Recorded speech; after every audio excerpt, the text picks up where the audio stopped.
예수소망교회 신주리 목사입니다. 오늘 하나님께서 우리에게 주시는 주일 말씀은 이사야 50장 1절에서 9절까지의 말씀으로 고난받는 종이란 제목으로 말씀드리겠습니다. 나 여호와가 이와 같이 말하노라. 내가 너희의 어미를 내보낸 이혼 증서가 어디 있느냐? 내가 어느 체주에게 너희를 팔았느냐? 보라, 너희는 너희의 죄악으로 말미암아 팔렸고 너희의 어미는 너희의 배역함으로 말미암아 내보냄을 받았느니라. 내가 왔어도 사람이 없었으며 내가 불러도 대답하는 자가 없었으면 어찌 됨이냐? 내 손이 어찌 짧아 구속하지 못하겠느냐? 내게 어찌 건질 능력이 없겠느냐? 보라, 내가 꾸짖어 바다를 마르게 하며 강들을 사막이 되게 하며 물이 없어졌으므로 그 물고기들이 악취를 내며 갈아여 죽으리라. 내가 흑암으로 하늘을 입히며 굵은 배로 덮느니라. 주 여호와께서 학자들의 혀를 내게 주사 나로 공고한 자를 말로 어떻게 도와줄 줄을 알게 하시고 아침마다 깨우치시되 나의 귀를 깨우치사 학자들 같이 알아듣게 하시도다. 주 여호와께서 나의 귀를 여셨으므로 내가 거역하지도 아니하며 뒤로 물러가지도 아니하며 나를 때리는 자들에게 내 등을 맡기며 나의 수염을 뽑는 자들에게 나의 뺨을 맡기며 모욕과 침뱉음을 당하여도 내 얼굴을 가리지 아니하였느니라. 주 여호와께서 나를 도우심으로 내가 부끄러워하지 아니하고 내 얼굴을 부싯돌같이 굳게 하였으므로 내가 수치를 당하지 아니할 줄 아노라. 나를 의롭다 하시는 이가 가까이에 계시니 나와 다툴 자가 누구냐? 나와 함께 설지어다. 나의 대적이 누구냐? 내게 가까이 나아올지어다. 보라, 여호와께서 나를 도우시리니 나를 정죄할 자 누구냐? 보라, 그들은 다 옥과 같이 헤어지며 좀이 그들을 먹으리라. 오늘은 고난주간 종려주일입니다. 예수님께서 십자가를 지기 위해 예루살렘 성으로 입성하시고 우리의 죄 때문에 고난을 받습니다. 오늘 우리가 읽은 이사야 말씀은 바벨론의 그 포로 시대를 배경으로 우리를 살리기 위해 오신 그 고난받는 예수님에 대한 이야기입니다. 고난받는 종의 모습이 우리에게 주는 교훈이 무엇인지 깨닫는 은혜의 시간이 되시기를 바랍니다. 1절부터 3절까지의 내용을 보면 바벨론의 포로로 붙들려간 이스라엘 백성들의 그 원망과 불평에 대한 하나님의 대답의 말씀, 답변의 말씀입니다. 이사야 49장 14절에 보면 오직 시온이 이르기를 여호와께서 나를 버리시며 주께서 나를 잊으셨다 하였거니와. 이스라엘 백성들은 스스로 하나님에 의해서 자신들이 버려졌다고 생각하고 자포자기하며 원망과 불평을 하고 있었습니다. 그래서 하나님께서는 이스라엘과 그 하나님과의 관계를 부부관계 또 부모와 자식 간의 관계로 비유해서 남유다의 그 환란의 원인이 무엇인지를 밝혀주고 있습니다. 여기서 보면은 부부관계로 또 자식관계로 말씀하면서 너희의 어미를 내보낸 이혼 증서가 어디 있느냐.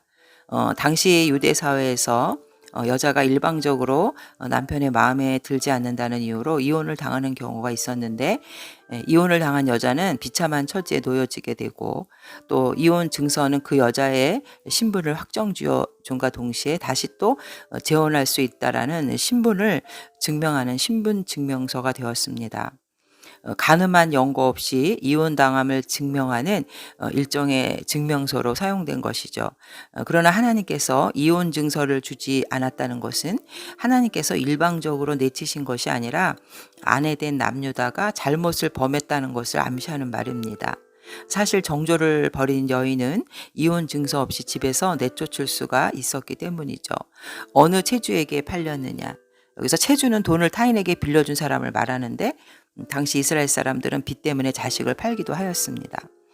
이러한 부모와 또 이렇게 부부관계를 비유로 하나님께서 말씀하신 것은 아마 당시 이스라엘 사람들이 하나님이 자신들을 바벨론 제국의 노예로 팔았다고 그렇게 항변을 했던 것 같습니다. 그러나 하나님께서는 말씀하시죠. 오직 너희의 죄악을 인해서 팔렸다. 하나님께서는 선지자들을 통해서 수없이 백성들을 향해서 말씀으로 돌아오라고 외쳤지만 그들은 하나님의 그 부르심에 대해서 아무 반응도 하지 않았습니다. 이러한 모습은 예수님 당시 예수님이 복음을 전파하실 때 유대인들이 그 예수님에 대해서 복음에 대해서 반응하지 않은 유대인들의 모습과 다르지 않습니다. 그 다음에 보라 내가 꾸짖은 즉 3절까지의 그 내용 속에서 보라 내가 바다를 마르게 하며 강들을 사막이 되게 하며 물이 없어졌으므로 그 물고기들이 악취를 내며 갈아여 죽으리라. 이것은 이스라엘 백성들의 그 출애굽 장면을 말씀하시는 건데, 바벨론으로부터의 그 해방을 믿지 않는 백성들에게 하나님의 그 능력이 어떠한 것을 상기시켜 주는 것입니다. 출애굽했을 때 홍해가 갈라진 사건, 또 하수가 광야가 됐다는 것은 여호와 시대에 요단강을 건너서 강이 갈라져 그 바닥이 광야처럼 드러난 사건을 말하는 것이고, 흑암으로 하늘을 입히며 굵은 배로 덮느니라. 출애굽기의 10장에 나오는 그 흑암 재앙, 9번째 해당되는 그 흑암 재앙을 하나님이 말씀하시는 거죠. 결국 이스라엘 백성들을 징계받는 그 이유는 하나님이 약해서도 아니고 하나님은 전능하신 하나님이라는 것을 알려주시고, 이제 바벨론의 70년의 세월이 지나고 나면, 징계의 기간이 끝나면 하나님은 그들을 회복시킬 것을 약속해 주시는 말씀입니다.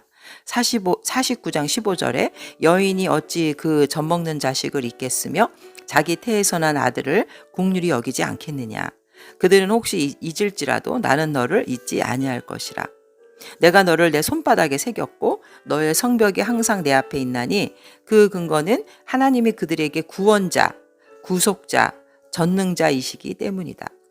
분명히 말씀하십니다. 하나님은 너희를 구원하는 구원자이고 구속자, 죄에서 구원해 주시를, 십자가 대속을 통해서 구원해 주실 자, 또한 전능자라는 걸 믿어야 한다는 것입니다.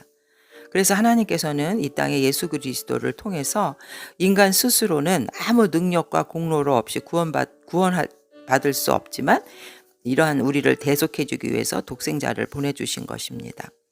로마서 3장 10절에도 기록된 바 의인은 하나도 없나니 깨닫는 자도 없고 하나님을 찾는 자도 없다. 인간을 구원해 주실 분은 오직 예수 그리스도 한 분밖에 없다는 것입니다. 우리는 계속 죄를 짓고 하나님은 끊임없이 그 죄 짓는 우리를 향해서 초청을 하시고, 아담과 하와의 그 불순종의 죄성이 우리 안에 있기 때문에 우리는 고난이나 시험을 당할 때 그 원인을 남의 탓으로 돌리는 죄성을 갖고 있습니다. 야고보서 1장 13절에도 보면 사람이 시험을 받을 때 내가 하나님께 시험을 받는다 하지 말지니 하나님은 악에게 시험을 받지도 아니하시고 친히 아무도 시험하지 아니하시느니라. 오직 각 사람이 시험을 받는 것은 자기 욕심에 끌려 미혹됨이니 욕심이 잉태한즉 죄를 낳고 죄가 장성한즉 사망을 낳느니라. 여러분의 삶 속에서 풀리지 않는 문제가 있다면, 고난이 있다면 그것이 하나님과의 관계가 잘 되었는지 한번 되돌아보시고, 우리 스스로 죄를 깨달을 수 없는 인간이기 때문에 우리가 하나님 앞에 기도해야 합니다. 그래서 회개의 영을 받고 우리 안에 문제가 해결될 때, 죄가 해결될 때, 하나님 관계가 올바르게 될 때 그 문제가 해결되는 줄로 믿습니다. 두 번째는 4절과 6절에서 백성들을 구원하시는 여호와의 종의 사명에 대한 내용이 나옵니다. 하나님께서는 예수님에게 학자의 혀와 듣는 귀를 열어주시고, 그것은 바로 공고한 자, 영혼이 곰핍하고 육신이 곰핍한 우리 인간들, 죄인을 구원하시기 위해서 십자가의 고난을 승리하게 하시는 것입니다. 4절에 보면 주 여호와께서 학자들의 혀를 내게 주사 나로 공고한 자를 말로 어떻게 도와줄 줄 알게 하시고 아침마다 깨우치시되 나의 귀를 깨우치사 학자들 같이 알아듣게 하시도다.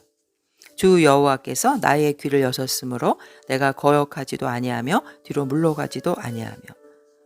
제2의 성자 하나님이신 예수님은 하나님이시지만 그러나 전적으로 성부 하나님 앞에 순종했습니다. 그래서 하나님의 주시는 말씀만을 받아서 백성들을 가르치시고 하나님이 주시는 말씀에만 온전히 순종하셔서 자발적인 순종으로 이 십자가에 나아가셨던 것입니다. 고난을 받으셨다는 것이죠.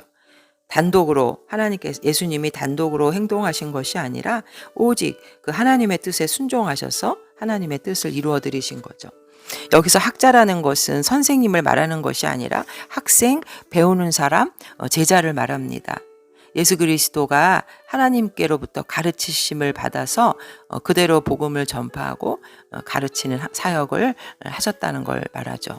요한복음 8장 28절에 이에 예수께서 이르시되 너희가 인자를 둔 후에 내가 그인 줄을 알고 또 내가 스스로 아무것도 하지 아니하고 오직 아버지께서 가르치신 대로 이런 것을 말하는 줄도 알리라.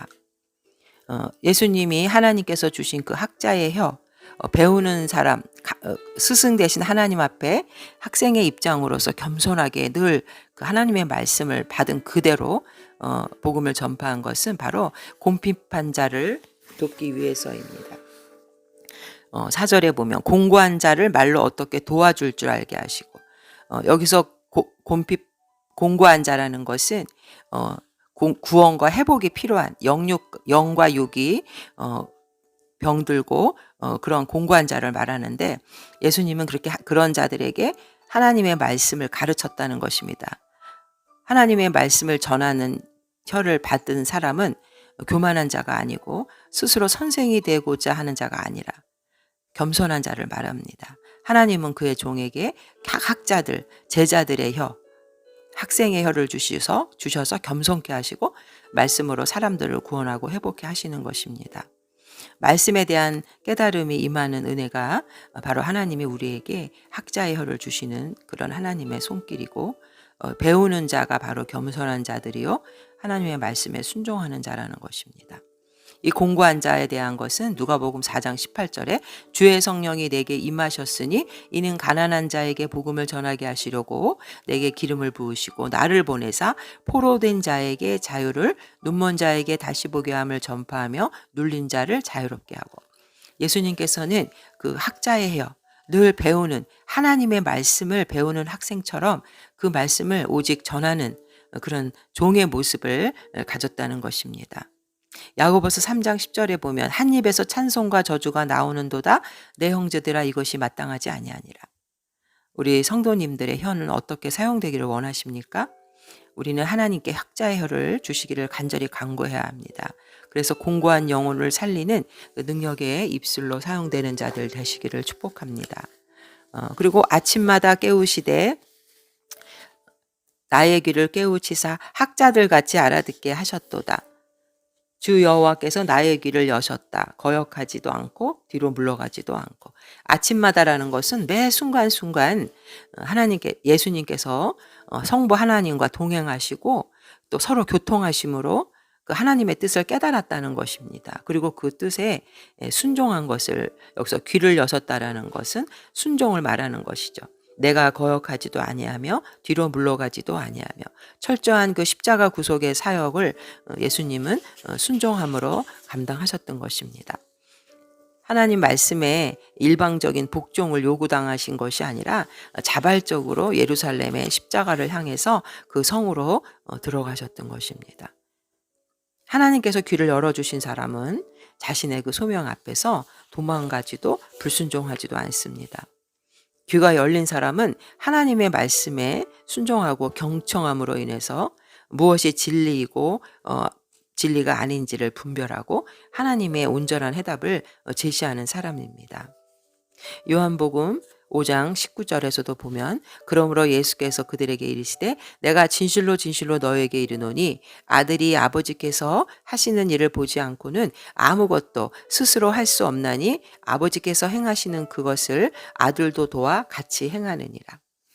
결국 성부와 성자 성령 하나님은 인류 구원을 위한 그 계획에 서로 아무런 갈등이 없이 하나가 되어서 연합해서 우리를 대속해 주셨다는 것입니다. 그러나 세상의 지혜, 사람들의 교만은 이러한 종에 대해서 지혜를 비웃습니다. 모욕합니다. 뺨을 때리고 침을 뱉습니다.